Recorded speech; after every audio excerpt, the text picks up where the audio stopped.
Sir, Thiruvananthapuram M P doctor Shashi Tharoor അദ്ദേഹം പുതിയ party form ചെയ്യും ചെയ്യില്ല അത്തരത്തിലുള്ള വാർത്തകളാണ് കഴിഞ്ഞ കുറച്ച് ദിവസങ്ങളായിട്ട് സോഷ്യൽ മീഡിയയിൽ നിറയുന്നത്. താങ്കളുടെ ശ്രദ്ധയിൽപ്പെട്ടിട്ടുണ്ടാവും. താങ്കളുടെ ഒപ്പീനിയൻ? ശശി തരൂര് കോൺഗ്രസ് ഇന്നല്ലെങ്കിൽ നാളെ വിടുന്ന സാഹചര്യം ഉണ്ടാകും. കാരണം രാഹുൽ ഗാന്ധിയുടെ നേതൃത്വം അംഗീകരിച്ചുകൊണ്ട് ആത്മാഭിമാനം, രാജ്യസ്നേഹമുള്ള ഒരാൾക്കും കോൺഗ്രസ് തുടരാൻ പറ്റില്ല. ശശി തരൂര് മാത്രമല്ല, സച്ചിൻ പൈലറ്റും ഇത് വിടും. അവസാനം കെ സി വേണുഗോപാലും ജയറാം രമേശും രാഹുൽ ഗാന്ധിയും മല്ലികാർജ്ജുന ഖാർഗും മാത്രമായ ഒരു കോൺഗ്രസ് വരും. അതിന് സംശയിക്കേ വേണ്ട. കാരണം ഇവരുടെ ഒരേ ഐക്യമാണ്. ശശി തരൂർ കോൺഗ്രസ് വിടും, അതിന് തർക്കമില്ല. പക്ഷേ കഴിഞ്ഞ കുറച്ച് നാളുകളായിട്ട് ഇപ്പോൾ തരൂരിനെ വിമർശിക്കുന്ന കോൺഗ്രസ് പക്ഷത്തുള്ളവർ പറയുന്നത് അദ്ദേഹം BJP ലൈനിൽ സംസാരിക്കുന്നു. നരേന്ദ്രമോദിയുടെ ഒരു സ്പോക്സ്മാനായിട്ട് അദ്ദേഹം പലയിടങ്ങളിൽ പ്രത്യക്ഷപ്പെടുന്നു. രാഹുൽ ഗാന്ധിക്ക് കൗണ്ടർ സ്റ്റേറ്റ്മെൻറ്റ്സ് കൊടുക്കുന്നു. സോ അതുകൊണ്ട് അദ്ദേഹം BJP യിലേക്ക് പോകും എന്നുള്ള തരത്തിലുള്ള കിംവദന്തികളാണ് കഴിഞ്ഞ കുറേ നാളുകളായി കേട്ടുകൊണ്ടത്. പക്ഷേ കഴിഞ്ഞ കുറച്ച് ദിവസങ്ങളായി കേൾക്കുന്ന ഒരിക്കലും അദ്ദേഹം BJP യിൽ പോകില്ല, പകരം പുതിയൊരു പാർട്ടി, അതിൽ യുവാക്കൾക്ക് പ്രാമുഖ്യമുണ്ടാകും, ടെക്നോക്രാറ്റുകൾക്ക് സ്പേസ് ഉണ്ടാകും, അത്തരത്തിലുള്ള ഒരു പുതിയൊരു സംവിധാനമാണ്, ഒരു ന്യൂ ജെൻ പ്രക്ഷോഭത്തിന് തന്നെ അദ്ദേഹം തുടക്കമിടുന്നു എന്ന തരത്തിലൊക്കെയാണ് വാർത്തകൾ വരുന്നത്. അതിന് സാധ്യത താങ്കൾ എത്രത്തോളം കാണുന്നുണ്ടോ, ഇൻ കേസ് അദ്ദേഹം പാർട്ടി വിട്ടാൽ? അല്ല, അദ്ദേഹം പാർട്ടി ഇപ്പോൾ കോൺഗ്രസ്സുകാരുടെ ആരോപണം തന്നെ എന്താ അനീഷ് പറഞ്ഞത്, അദ്ദേഹം നരേന്ദ്രമോദിയായിട്ട് അടുക്കുന്നു. അതാണല്ലോ ഒരു ആരോപണം. അതാണല്ലോ കോൺഗ്രസ് വിടുമെന്ന് പറഞ്ഞത്. എവിടെയാണ് നരേന്ദ്രമോദിയായിട്ട് അടുത്തത്? അദ്ദേഹം പഹൽഗാം അറ്റാക്കിന് ശേഷം, ഓപ്പറേഷൻ സിന്ദൂറിന് ശേഷം ലോകത്തെല്ലാം പല രാജ്യങ്ങളിലേക്ക് സെൻട്രൽ ഗവൺമെൻറ് പ്രതിനിധികളെ അയച്ചു. ആ കൂട്ടത്തിൽ ഒരു പൊതുസംഘത്തിൽ ശശി തരൂർ പോകാനുള്ള കാര്യം എന്താ? അദ്ദേഹത്തെ പൊതുസംഘത്തിൽ പേര് ഉൾപ്പെടുത്താഞ്ഞതുകൊണ്ടല്ലേ സംഭവിച്ചത്. അപ്പോൾ അവിടെ പോയി നന്നായി ട്രെയിൻ ചെയ്തു. ഇതിൻ്റെ പ്രശ്നം എവിടെയാണെന്ന് ചോദിച്ചാൽ, രാഹുൽ ഗാന്ധിക്ക് ഒറ്റ ടാർഗറ്റേ ഉള്ളൂ, അത് നരേന്ദ്രമോദിയാണ്. അദ്ദേഹത്തിൻ്റെ സ്വപ്നം ഇന്ത്യൻ പ്രധാനമന്ത്രിയാകുക എന്നുള്ളതാണ്. അതിന് തടസ്സം മോദിയാണെന്നറിയാം. അപ്പോൾ രാഹുൽ ഗാന്ധിയോടെ നിൽക്കുന്ന ഈ അടിമകൾ, അവർക്ക് എന്ത് അക്സെപ്റ്റൻസാണ് ഇന്ത്യൻ പൊളിറ്റിക്സിലുള്ളത്? ഇപ്പം 100 സീറ്റ് 99 സീറ്റ് കിട്ടിയെന്നുള്ളതല്ല പ്രശ്നം. ഇവിടെ പ്രോബ്ലം ഉണ്ടെന്ന് വെച്ചാൽ ജനങ്ങളുടെ അക്സെപ്റ്റൻസ് കിട്ടുന്നുണ്ടോ? ബീഹാറിലെ തെരഞ്ഞെടുപ്പ് എന്താ കാണിക്കുന്നത്? അപ്പോൾ ശശി തരൂരിനെ സംബന്ധിച്ചിടത്തോളം അദ്ദേഹം എടുക്കുന്ന ഒരു തീരുമാനം വളരെ വയസ്സായിരിക്കും. കാരണം കോൺഗ്രസിൻ്റെ ദിനങ്ങൾ എണ്ണപ്പെട്ട് കഴിഞ്ഞു. രാഹുൽ ഗാന്ധി ഔട്ട്ഡേറ്റഡ് ആണ്. പിന്നെ വരുന്ന ഒരു കാര്യം വെച്ചാൽ ഒരു ന്യൂജൻ ഒരു ഗ്രൂപ്പ് ഇന്ത്യയിലുണ്ട്, യുവാക്കൾ. ആ ഗ്രൂപ്പിനെ മൊബിലൈസ് ചെയ്യാൻ ഒരുപക്ഷെ BJP ഏറ്റവും ഫലപ്രദമായിട്ട് ഉപയോഗിക്കുന്നത് ശശി തരൂരിനെ ആയിരിക്കും. കാരണം കോൺഗ്രസ്സിനത് കഴിയില്ല. തരൂരിനത് കഴിയുമ്പോൾ ഉണ്ടാകുന്ന രണ്ട് കാര്യങ്ങളുണ്ട്. ഒന്ന്, യുവാക്കൾക്ക് പ്രതീക്ഷ കൊടുക്കുന്ന ഒരു നേതാവിൻ്റെ കീഴിൽ യുവാക്കൾ വന്നു കഴിയുമ്പോൾ ഗവൺമെൻറ്റിനെതിരായിട്ടുള്ള വലിയ പ്രക്ഷോഭങ്ങളും പ്രശ്നങ്ങളും ഒഴിവാക്കാം. രണ്ട്, തരൂരിനെ പോലൊരു ഇൻ്റർനാഷണൽ പേഴ്സണാലിറ്റിയെ കൃത്യമായി ഗവൺമെൻറ്റിന് ഫലപ്രദമായിട്ട് വിനിയോഗിക്കാം. ഇതാണ് ഗവൺമെൻറ്റിൻ്റെ മുന്നിലുള്ള ഒരു പ്രധാനപ്പെട്ട കാര്യം. ഇനിയും തരൂരിൻ്റെ ഭാഗത്തേക്ക് പോവാം. തരൂരിനൊരു കാര്യം മനസ്സിലായി, ഒരു കാരണവശാലും തനിക്ക് കോൺഗ്രസ്സിൽ ഭാവിയില്ല. അപ്പോൾ എന്തായാലും കെ സി വേണുഗോപാലിനെക്കാട്ട് എത്രയോ താഴെയാണ് ശശി തരൂർ നിൽക്കുന്നത്. ശശി തരൂരും കെ സി വേണുഗോപാലിൻ്റെ കമ്പാറ്റബിലിറ്റി എന്താണ്? ശശി തരൂർ ഇവിടെ നിൽക്കുന്നു, കെ സി വേണുഗോപാൽ ഇവിടെ നിൽക്കുന്നു. പക്ഷേ രാഹുൽ ഗാന്ധിക്ക് വേണ്ടത് കെ സി വേണുഗോപാലിനെയാണ്, അല്ലെങ്കിൽ മല്ലികാർജ്ജുന ഖാർഗെയാണ്. അദ്ദേഹത്തിൻ്റെ ഒരു ഐക്യുവിന് പറ്റിയ ആളുകളെ മാത്രമേ അദ്ദേഹം തിരഞ്ഞെടുക്കുകയുള്ളൂ. ശശി തരൂരിന് കോൺഗ്രസ് സ്പേസ് ഇല്ല. ഇന്നല്ലെങ്കിൽ നാളെ ശശി തരൂർ കോൺഗ്രസ് വിടും എന്നുള്ള കാര്യം തർക്കമൊന്നും. ശരി, വിടട്ടെ. പക്ഷെ അങ്ങനെയാണെങ്കിലും അദ്ദേഹത്തിന് സേഫ് ആയിട്ടുള്ള ഒരു ലാവണമായിട്ട് BJP യിലേക്ക് പോയാൽ മതി, അങ്ങ് ചെന്ന് കയറിയാൽ മാത്രം മതി, ബാക്കി കാര്യങ്ങളെല്ലാം BJP നോക്കിക്കോളാം. അത്രയും സുശക്തമായ ഒരു സംവിധാനം നിൽക്കുമ്പോൾ അദ്ദേഹം പുതിയൊരു പാർട്ടി എന്തിനു ഫോം ചെയ്യണം? അത് ബുദ്ധിപരമായ ഒരു നീക്കമായിരിക്കുമോ? അതേക്കുറിച്ച് എപ്പോഴും ബുദ്ധിപരമായ നീക്കം ഒരു പുതിയ പാർട്ടി ഫോം ചെയ്യുന്നതാണ്. എന്താ കാര്യം വെച്ചാൽ, മമതാ ബാനർജി കോൺഗ്രസ് നിന്നായിരുന്നെങ്കിൽ ഒരിക്കലും ബംഗാളിലെ മുഖ്യമന്ത്രിയാകുമായിരുന്നില്ല. ശരത് പവാർ സോണിയാഗാന്ധി എതിർത്തില്ലായിരുന്നെങ്കിൽ ഒരിക്കലും ശരത് പവാറിന് മഹാരാഷ്ട്ര പൊളിറ്റിക്സ് നിയന്ത്രിക്കാൻ കഴിയുമായിരുന്നില്ല.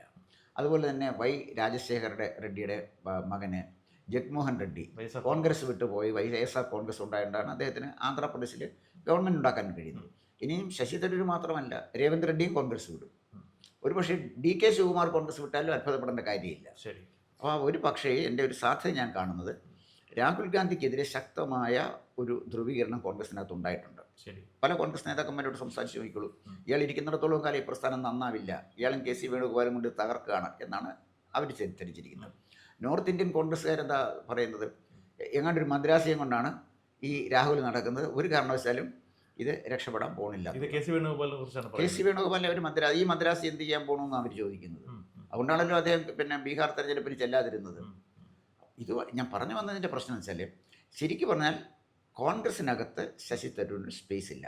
ശരി. അതേസമയം ഇന്ത്യൻ പൊളിറ്റിക്സിൽ ഒരു ആൻറ്റി കോൺഗ്രസ് പൊളിറ്റിക്സിൽ, അല്ലെങ്കിൽ കോൺഗ്രസ് ഇതര രാഷ്ട്രീയത്തിൽ കൃത്യമായൊരു സ്പേസ് ശശി തരൂരിനുണ്ട്. ശരി. ഒരു പുതിയൊരു പാർട്ടി ഫോം ചെയ്താൽ പോലും ഒരു നേതാവിന് മാത്രമായിട്ട് ഷോ റൺ ചെയ്യാൻ സാധിക്കത്തില്ല. സ്വാഭാവികമായിട്ട് കുറച്ചധികം പ്രാദേശികമായിട്ടെങ്കിലും പ്രവർത്തിക്കാൻ അറ്റ്ലീസ്റ്റ് ട്രിവാൻഡ്രം കോൺസ്റ്റിറ്റ്യൻസിയിലെങ്കിലും കുറച്ചധികം നേതാക്കന്മാർ വേണം. കോൺഗ്രസിൽ അദ്ദേഹത്തോടൊപ്പം എത്ര പേർ പോകുമെന്നുള്ള കാര്യമൊന്നും അറിയില്ല. പക്ഷേ അങ്ങനെ ഒരു സാഹചര്യത്തിൽ അദ്ദേഹം പാർട്ടി വിടുകയും പുതിയൊരു പാർട്ടി ഫോം ചെയ്യുകയും ചെയ്തു കഴിഞ്ഞാൽ വിതിൻ നോ ടൈം തിരുവനന്തപുരത്ത് ബൈ ഇലക്ഷൻ വരും. അങ്ങനെയാണെങ്കിൽ ശശി തരൂർ ഈ പുതിയ പാർട്ടിയുടെ അമരക്കാരനായിട്ട് അല്ലെങ്കിൽ ഒരു ഒൺമാനായിട്ട് നിന്നുകൊണ്ട് തിരഞ്ഞെടുപ്പിനെ നേരിടുകയാണ്. എങ്ങനെ ജയിക്കാൻ സാധിക്കും? ശശി തരൂർ ഒരു തിരഞ്ഞെടുപ്പ് രാഷ്ട്രീയത്തിലേക്ക് പോകും ഞാൻ കരുതുന്നില്ല. ജയിച്ച ആൾ ആ സീറ്റ് ഒഴിഞ്ഞിട്ട് രാജിവെച്ചിട്ട് വീണ്ടും തിരഞ്ഞെടുപ്പിന് മത്സരിക്കാൻ ശശി തരൂർ തയ്യാറാവില്ല. മറിച്ച് അദ്ദേഹം ശ്രദ്ധിക്കുന്നത് മറ്റെന്തെങ്കിലും ഒരു പോസ്റ്റിംഗ് ആയിരിക്കും. കേന്ദ്രമന്ത്രിസ്ഥാനം എന്തുകൊണ്ട് കിട്ടിക്കൂടാ? പിന്നെ നമ്മുടെ LJPയുടെ നേതാവല്ലേ ചിരാഗ് പാസ്വാൻ, അദ്ദേഹത്തിന് കിട്ടിയല്ലോ. പല കൊച്ചു കൊച്ചു ഘടകകക്ഷികൾക്ക് പോലും കേന്ദ്രത്തിൽ മന്ത്രിസ്ഥാനം കിട്ടുന്നില്ലേ? നല്ലൊരു വകുപ്പ് ശശി തരൂരിന് കൊടുക്കും. തന്നെയല്ല, കോൺഗ്രസിനകത്ത് അതിശക്തമായ ഒരു വിഭാഗം ആളുകൾ തരൂരിനോടൊപ്പം ഉണ്ട്. കേരളത്തിൽ മാത്രമല്ല. ഉദാഹരണത്തിന് ശശി തരൂർ AICC പ്രസിഡന്റ് സ്ഥാനത്തേക്ക് മത്സരിച്ചില്ലേ? അന്നൊക്കെ കേരളത്തിൽ നിന്ന് ഒരു വോട്ട് പോലും കിട്ടില്ലെന്നല്ലേ പറഞ്ഞത്. കേരളത്തിലെ പിന്നെ നന്നായിട്ട് അത്യാവശ്യം അദ്ദേഹത്തിന് വോട്ട് പിടിക്കാൻ പറ്റിയില്ലേ? കേരളത്തിലെ കോൺഗ്രസിനെ ഒരു പൊതുസമൂഹം അക്സെപ്റ്റ് ചെയ്യുന്ന ഒരു നേതാവിൻ്റെ പേര് അന്വേഷണം പറയാൻ പറ്റും? ഉണ്ടായിരുന്നു. ഇപ്പോൾ അങ്ങനെ എടുത്തു പറയാനുള്ള പേരുകൾ കാണുന്നില്ല. പിന്നെ ആരാ ശശി തരൂരിനെ എതിർക്കുന്നത്? KC വേണുഗോപാൽ കോൺഗ്രസിനകത്തുള്ള ഒരു വിഭാഗം തന്നെയാണ്. അതാ ഞാൻ പറഞ്ഞത്. ശശി തരൂരുമായിട്ട് കമ്പയർ ചെയ്യാൻ പറ്റുന്ന ഒരു നേതാവിനെ കേരളത്തിൽ പറയൂ, പിന്നാട്ട് നമുക്ക് മറ്റു സ്ഥാനത്തേക്ക് പോകുന്നത്. മനസ്സിലായി. അപ്പോൾ അതവിടെ നിൽക്കട്ടെ. ഇപ്പോൾ നേരത്തെ പറഞ്ഞ അല്ലെങ്കിൽ കേട്ടുകേൾവി അനുസരിച്ച് ശശി തരൂർ കോൺഗ്രസുമായിട്ടുള്ള ബാന്ധവം വിടുന്നു, അല്ലെങ്കിൽ കോൺഗ്രസ് പാർട്ടിയിൽ നിന്ന് അദ്ദേഹം പുറത്തു വരുന്നു. സ്വാഭാവികമായിട്ടും രാജിവെക്കേണ്ടി വരും. അദ്ദേഹം ഒരു പുതിയൊരു പാർട്ടി ഫോം ചെയ്യുന്നു. അദ്ദേഹത്തോടൊപ്പം കുറച്ച് ചോട്ടാ നേതാക്കന്മാരോ യുവാക്കളോ ഒക്കെ ഉണ്ടായേക്കാം. ഒരു പുതിയൊരു ടീമിനെ അദ്ദേഹം ട്രിവാൻഡ്രം പ്രോസ്പെക്റ്റിൽ അദ്ദേഹം ഇമ്മീഡിയറ്റ് ആയിട്ട് തട്ടിക്കൂട്ടുന്നു, അല്ലെങ്കിൽ ഒരു പാർട്ടി ഫോം ചെയ്യുന്നു എന്ന് തന്നെ കരുതുക. അത് സുശക്തമാണ് എന്ന് തന്നെ കരുതുക. ഈ പുതുതായി ഫോം ചെയ്യുന്ന പാർട്ടി NDAയുടെ ഘടകകക്ഷിയായിട്ട് മാറുന്നു. അടുത്ത് തിരുവനന്തപുരത്ത് ഒരു ബൈ ഇലക്ഷനുള്ള കളമൊരുങ്ങുന്നു. സ്വാഭാവികമായിട്ടും BJP ഇഞ്ചോടിഞ്ച് തോറ്റുകൊണ്ടേയിരിക്കുന്ന ഒരു മണ്ഡലമാണ് തിരുവനന്തപുരം. ഏത് സമയം വേണമെങ്കിലും ഇങ്ങോട്ട് പോരാം എന്നുള്ളൊരു സാഹചര്യം ഇവിടെ ഉണ്ട്. അങ്ങനെ ഒരു ബൈ ഇലക്ഷൻ വരുന്ന പക്ഷം തിരുവനന്തപുരത്ത് BJP മത്സരിക്കുന്നില്ല. അവർ പുറത്തു നിന്നുകൊണ്ട് ശശി തരൂർ, അതായത് NDAയുടെ ഘടകകക്ഷിയായ സോൻസോ പാർട്ടിയുടെ സ്ഥാനാർത്ഥിയായ ശശി തരൂർ മത്സരിക്കുകയും അദ്ദേഹത്തെ NDA പ്രൊമോട്ട് ചെയ്യുകയും അല്ലെങ്കിൽ പിന്തുണയ്ക്കുകയും ചെയ്യുന്ന ഒരു സാഹചര്യം വന്നാൽ ജയിക്കാൻ പറ്റുമില്ലയോ? ജയിക്കാൻ പറ്റുമില്ലോ നമുക്കിപ്പോൾ പറയാൻ പറ്റില്ല. അങ്ങനെ ഒരു സാഹചര്യം വരുമോ എന്നുള്ളത് ആദ്യം. അതാ ഞാൻ പറയാം. അപ്പോൾ ഇതിൻ്റെ പ്രോബ്ലം എന്താണെന്ന് ചോദിച്ചാൽ, ശശി തരൂർ രാജിവെച്ചിട്ട് മത്സരിക്കുന്ന പ്രശ്നമേ ഇല്ല. വരാൻ പോകുന്നൊരു കാര്യം, ശശി തരൂർ ഇവിടെ നിന്ന് രാജിവെച്ചാൽ മത്സരിക്കാൻ പോകുന്നത് രാജീവ് ചന്ദ്രശേഖരൻ തന്നെയായിരിക്കും. BJP കാൻഡിഡേറ്റ് ആയിട്ട്. രാജീവ് ചന്ദ്രശേഖരൻ ഒരു പുതിയ ഇൻട്രൊഡക്ഷൻ്റെ ആവശ്യമില്ല. ചെറിയ വോട്ടിനല്ലേ അദ്ദേഹം തോറ്റുപോയത്. തീർച്ചയായിട്ടും രാജീവ് ചന്ദ്രശേഖരനെ എതിർക്കാൻ പറ്റുന്ന ഒരു സ്ഥാനാർത്ഥി കോൺഗ്രസിലില്ല. അന്വേഷണം ആലോചിച്ച് നോക്കിക്കോളൂ, കോൺഗ്രസിന് അങ്ങനെ സ്ഥാനാർത്ഥിയില്ല. അപ്പോൾ രാജീവ് ചന്ദ്രശേഖരനെ കൃത്യമായി ജയിച്ചു വരാൻ പറ്റും. രാജീവ് ചന്ദ്രശേഖരൻ അന്ന് ചെറിയൊരു വ്യത്യാസം വന്നത് നമ്മുടെ പൂന്തറ, അത് ലാറ്റിൻ കാത്തലിക് ചർച്ചിൻ്റെ കുഴപ്പം കൊണ്ടാണ്, അല്ലെങ്കിൽ അവരുടെ പിന്നെ വിരുദ്ധ നിലപാടുകൾ കൊണ്ടാണ്. ഇനി ലാറ്റിൻ കാത്തലിക് ചർച്ച് എതിർത്താൽ പോലും, LC ചർച്ച് എതിർത്താൽ പോലും ഈസിയായിട്ട് പിന്നെ അദ്ദേഹത്തിന് ജയിച്ചു വരാൻ പറ്റും. അദ്ദേഹത്തിന് ആ വോട്ട് മസ്റ്റല്ല ജയിക്കാൻ. അങ്ങനെ ജയിച്ചു വന്നു കഴിഞ്ഞാൽ പിന്നെ സംഭവിക്കുന്നത് എന്താണ്?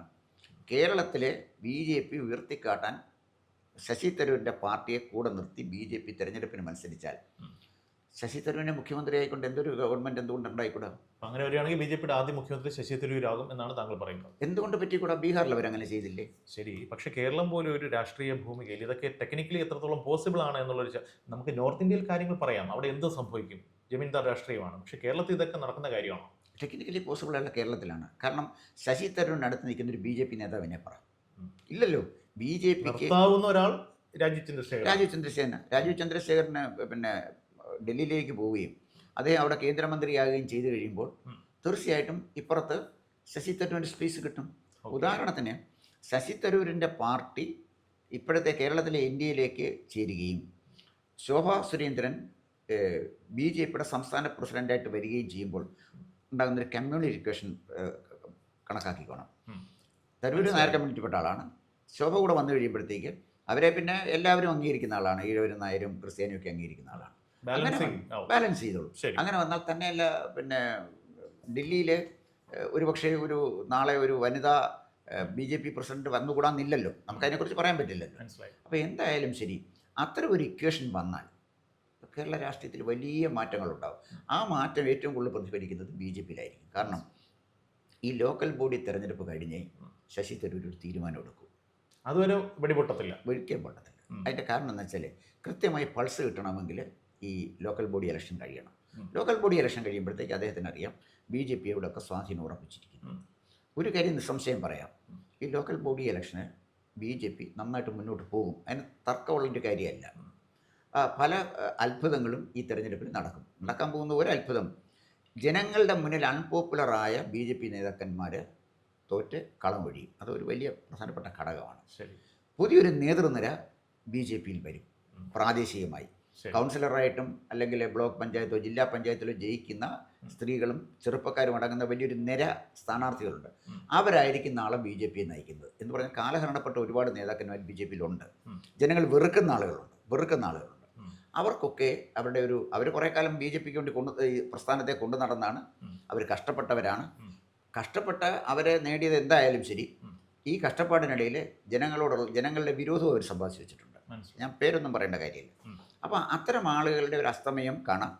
അത് പുതിയ തലമുറയുടെ ഉദയവും കാണാം ഈ ലോക്കൽ ബോഡി ഇലക്ഷൻ കഴിയുമ്പോൾ BJPയിൽ. താങ്കൾ തന്നെ നേരത്തെ പറഞ്ഞു ലോക്കൽ ബോഡി ഇലക്ഷൻ്റെ റിസൾട്ടാണ് ഇതിനെല്ലാം എന്താ പറയുക ആധികാരികമായിട്ട് നമുക്ക് എന്തെങ്കിലും പറയണമെങ്കിൽ ആ ഇലക്ഷൻ്റെ റിസൾട്ട് വരണമെന്ന് പറയുന്നത്. പക്ഷേ തിരുവനന്തപുരത്ത് BJPക്ക് നല്ല സാധ്യതകൾ തന്നെയാണ് ഉണ്ടായത്. പക്ഷേ ഈ തിരഞ്ഞെടുപ്പ് ചിത്രം തെളിഞ്ഞ് കുറച്ചങ്ങോട്ട് മുന്നോട്ട് പോകവേ നമ്മൾ കാണുന്നത് ഈ തരൂരിൻ്റെ തട്ടകം എന്ന് പറയുന്നത് ട്രിവാൻഡ്രമാണ്.